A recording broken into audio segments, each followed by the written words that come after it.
Turning now to Campaign 2024. The race continues to heat up in North Carolina.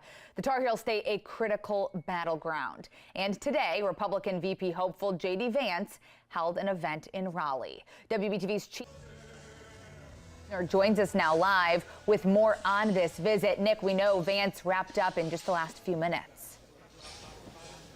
Yeah, Caroline, he just finished speaking about 15 minutes ago. He's on the stage for about 50 minutes, including remarks and even questions from reporters up here on the press riser. Largely speaking, you could characterize Vance's remarks throughout his time as focusing around the economy, but attaching it to all sorts of different issues. He talked about the interest rate cut that was just announced within the last couple hours. He talked about energy independence and oil.